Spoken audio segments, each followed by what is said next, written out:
Hola, buenos días. Estamos aquí para ver empezar el tema del estudio con el tema de la tecnología del estudio.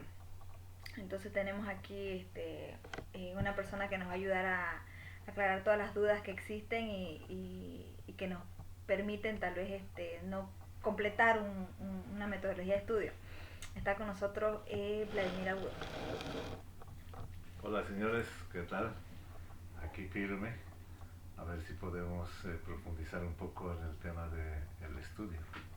Exactamente, entonces estamos aquí para ver cuál creería usted que es la razón para que a algunos nos cueste estudiar.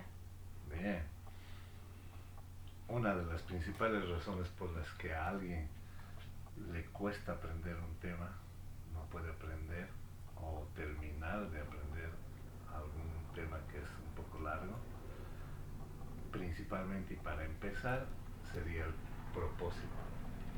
Cuando uno empieza a estudiar algo sin fijar el propósito exacto por el que va a estudiar, entonces no tiene sentido seguir estudiando. Lo que le da a uno la fuerza para seguir estudiando a pesar de todo es el propósito. Es decir, por ejemplo, si uno tiene el propósito de entrar a la universidad y terminar una carrera, ¿con eso sería suficiente? Bien, por ejemplo, si el propósito es entrar a la carrera, ahí estamos con el propósito equivocado. Ok. ¿Cuál debería ser el propósito para aprender algo? ¿Sí? El propósito es ganar dinero, entrar a la universidad, hablar mejor. Bueno, todo eso son propósitos colaterales. Ok. En realidad, el propósito verdadero para iniciar un estudio debería ser aplicar lo que uno va a aprender. Ah, ok, ok. Cuando uno tiene el propósito de aplicar lo que va a aprender, entonces sabe para qué está estudiando y tiene más sentido. En todo caso sería, digamos, si uno estudia para ser doctor, el propósito sería aplicar, qué sé yo, todo lo que aprendió en tema de eh, operaciones y Ajá. tratamientos y todo eso, ¿no? Exacto, yo estoy aprendiendo anatomía y fisiología y a cómo se coloca esto porque después voy a usar este conocimiento en un paciente. Voy a Ah, ok, aplicar. ok. ¿Cómo voy a aplicar esto que estoy aprendiendo? Cada vez que uno se pregunta eso, tiene más sentido estudiar.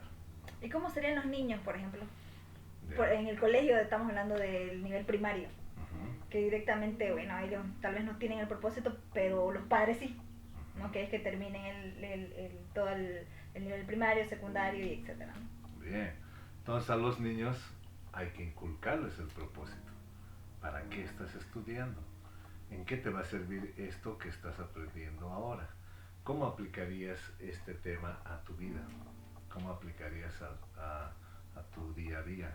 ¿Cómo aplicarías en tus juegos? ¿Sí? ¿Para qué estás estudiando esto? Cuando encuentra el sentido, entonces tiene más razones para estudiar y aprender algo. Ok, súper. Entonces, en el caso de los niños habría que decirle, por ejemplo, en el tema de ciencias o de matemáticas y el tema de las sumas o restas, que ellos también lo van aplicando en el tema de los juegos con sus amigos, Ujú, o verlo del lado divertido, ¿no? Para que ellos lo entiendan. claro, para usarlo, no solo para que se quede en tu cabeza como teoría inservible. ¿En qué voy a aplicar esto? Ahí viene el primer paro que uno tiene para aprender, pero no es el único. Cuando uno va a empezar a estudiar un tema y tiene la idea de que ya sabe todo o mucho sobre ese tema, no va a aprender tampoco. ¿Sí? Si uno entra con la actitud de que va a aprender algo nuevo, aunque sea un tema que ya conoce, sí va a aprender. Si tiene la idea que ya sé todo al respecto, no va a aprender nada aunque le enseñen cosas nuevas. Y en el caso aquí del tema de que los padres ponen o le enseñan a sus hijos el tema del propósito, pasa mismo mucho en la universidad. Los niños a veces, bueno, los jóvenes ya vienen con sus padres inculcados con ese propósito, que bueno, que porque yo soy abogado, vos también tenés que ser abogado. O yo soy arquitecto, vos también tenés que ser arquitecto. Bien, ¿Ellos también se dan cuenta o simplemente se van dejando guiar con con el propósito que les pusieron los padres? Algunos se dan cuenta, otros no, simplemente son guiados, como tú dices, como en el cepo, hacia adelante, sin mirar derecha e izquierda. Esta es una familia de tradición de abogados y tú tienes que ser abogado también. Listo. ¿Sí? Pero no se da cuenta que no quiere estudiar eso, no quiere aprender. A veces se dan cuenta, pero tienen que hacerlo, entonces les cuesta mucho. Por lo tanto, aquí tenemos otra tercera violación a lo que sería una carretera limpia para empezar a aprender, que es querer aprender. Básico, ¿no? No hay peor ciego que el que no quiere ver. ¿Sí? No hay peor alumno que el que no quiere aprender. Entonces, si de entrada ellos no quieren aprender ese tema, por supuesto, ni con las 20.000 técnicas va a aprender jamás ese tema. Claro. Así que lo ideal es decir qué quieres estudiar. Claro, y en el tema del colegio, también volviendo al tema del colegio, no todos son buenos en todas las materias, ¿no? Hay algunos que sí, obviamente, los que son los mejores alumnos y lo que sea, pero hay niños que no son buenos siempre en alguna materia. Incluso los mejores alumnos a veces ni en educación física son buenos, ¿no? Sí. O son mejores en matemáticas y no en ciencias. Exacto. Bien. Entonces, ¿qué es lo que uno quiere aprender? ¿Cuál es el propósito para el aprendizaje? ¿Sí? Y no sé nada respecto a ese tema, es el comienzo de la carretera hacia el aprendizaje. Okay. Es lo primero. ¿Sí? Y cuando empieza uno recién a estudiar, ahí se presentan las barreras al estudio. Ah, después de saber estudiar, existen barreras al pasar eso. Antes de comenzar a estudiar tenemos 3 temas. Antes de comenzar. El propósito. Ok. ¿Sí? Querer estudiar y pensar o tener la actitud de que uno no lo sabe todo. ¿Ok? Sobre ese tema, ¿no? Okay. Una vez que está con esa actitud, ya empieza a estudiar. Y cuando empieza con la primera letra, empieza las barreras al estudio. Y alguien, un escritor muy bueno, que es Ronald Hubbard, aisló 3 barreras al estudio. Hay 3 cosas que no te permiten aprender. Y con eso está resuelto todo. Tú vences esas 3 barreras y puedes estudiar lo que quieras. Claro, que sería buscar el propósito, querer estudiar y pensar que no se sabe todo. Bien, eso es antes de empezar a estudiar. Ok, esas son las barreras, ¿no? Antes de... Sí, esas no son las barreras. Eso es lo que uno necesita tener como requisito para empezar a estudiar. Cuando uno empieza a estudiar, se encuentra con 3 barreras. Ya. Básicamente y únicas además. Vence esas 3 barreras y puede seguir estudiando. ¿Cuáles son esas 3 barreras? Ese es el secreto. Veanos en el siguiente capítulo a esta misma hora. Bien. Ok. Bueno, es un tema largo, pero podemos resumirlo, ¿está bien? Okay. Tú tienes curiosidad de saber cuáles son las barreras, sí. ¿verdad? Sí. Bien. No te vamos a dejar con el misterio. Okay. Ni a ustedes tampoco. Bueno, la primera barrera al estudio es la ausencia de masa. ¿Sí? Entonces, ¿qué quiere decir eso?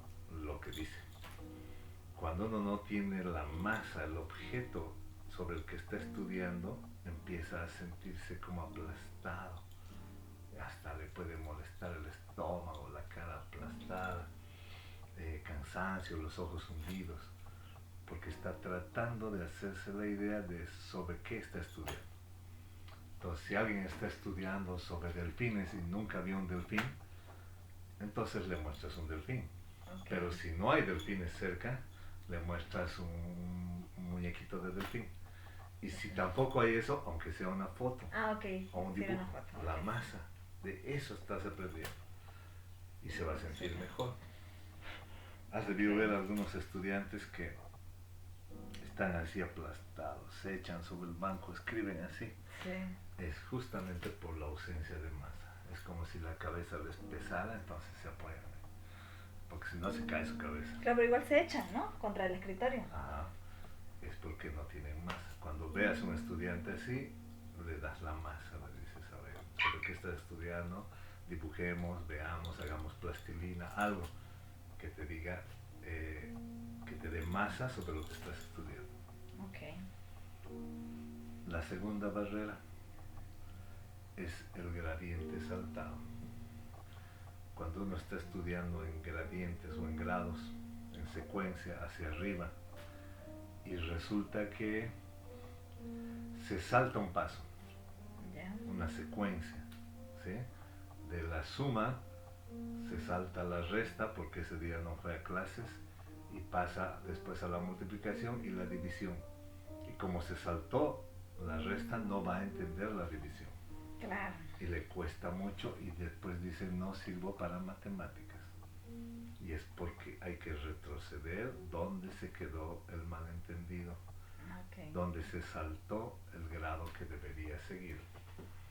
Una vez que retrocede, lo resuelve impresionantemente y ya comprende bien todo lo que está estudiando. Okay. Entonces a veces pasa igual en los libros, ¿no? Tal vez, cuando hay varios tomos. Ajá. ¿No? Y uno se salda, ya no sabe qué pasó. Claro, exacto. ¿Sí? ¿Qué pasó con el mayordomo? Ya lo llevaron a la cárcel del anterior tomo. Okay. Bien. Y por último, la última barrera, así rápidamente, y es la más importante, por eso la hemos dejado al último, es la palabra malentendida. Una palabra malentendida es una palabra para la que uno no tiene la definición correcta, o ha sustituido la definición por otra parecida, o ha negado la definición y dice, no, eso no debe querer decir eso, ¿sí? O lo que sea. Entonces, o uno piensa que eso significa y no, ¿no? Me ha pasado a mí. Una definición inventada. Ajá, exacto. ¿Sí? Quiere decir esto. Nabucodonosor debe ser alguien con boca, ¿sí? De nosor. O que estaba en el sol ese día. Y no tiene nada que ver. Entonces uno empieza a no entender y ahí viene el primer efecto, que es el sueño. Empieza a darle sueño o empieza a distraerse, vuela la mosca, ya está mirando otra cosa. Entonces ya no está ahí, ya trata de huir, incluso se pone hacia atrás en el escritorio. Ya. Hasta yo veo también algunos que se echan así hacia atrás y se alejan de lo que están estudiando porque hay palabras malentendidas ahí. Una palabra malentendida puede arruinar una carrera para siempre.